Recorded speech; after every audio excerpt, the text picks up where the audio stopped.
संविधान को सत्ता हासिल करने का एक हथियार बना दिया। जब जब कांग्रेस को सत्ता का संकट दिखा, उन्होंने संविधान को कुचल दिया। कांग्रेस ने आपातकाल में संविधान की स्पिरिट को कुचला, ताकि जैसे तैसे सत्ता बनी रहे।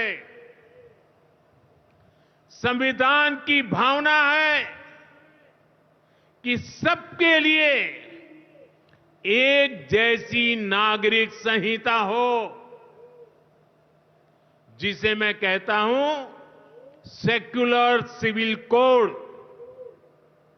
लेकिन कांग्रेस ने इसे कभी लागू नहीं किया।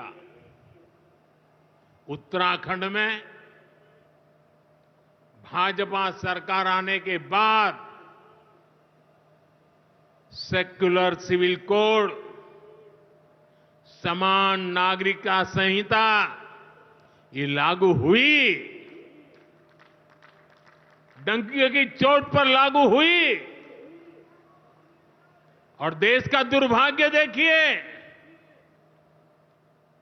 संविधान को जेब में लेकर के बैठे हुए लोग, संविधान पर बैठ गए हुए लोग, ये कांग्रेस के लोग, उसका भी विरोध कर रहे हैं।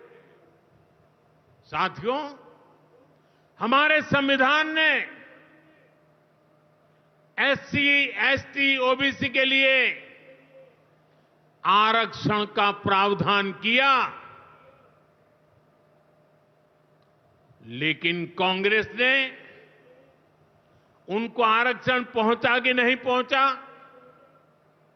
उनके बच्चों को शिक्षा के लिए सुविधाएं प्रारंभ मिलना शुरू हुआ कि नहीं हुआ, एससी, एसटी, ओबीसी के कोई व्यक्ति अधिकार से वंचित तो नहीं रह गए, उसकी कभी परवाह नहीं की। लेकिन राजनीतिक खेल खेलने के लिए कांग्रेस ने बाबा साहब आंबेडकर ने जो सपना देखा था, सामाजिक न्याय के लिए संविधान में जो व्यवस्था की थी, उसको भी पीठ में छुरा भोंककर उस संविधान के उस प्रावधान को तुष्टीकरण का माध्यम बना दिया। अभी आपने भी समाचारों में सुना होगा, कर्नाटका की कांग्रेस सरकार ने टेंडर में भी अब एससी, एसटी, ओबीसी के अधिकार छीन करके धर्म के आधार पर आरक्षण दे दिया। जबकि संविधान में बाबा साहब आंबेडकर ने साफ साफ शब्दों में चर्चा में कहा था कि संविधान में कतई धर्म के आधार पर आरक्षण की व्यवस्था नहीं की जाएगी। और हमारे संविधान ने धर्म के आधार पर आरक्षण के लिए प्रतिबंध लगाया हुआ है। साथियों, कांग्रेस की तुष्टीकरण की इस नीति का बहुत बड़ा नुकसान मुस्लिम समाज को भी हुआ है।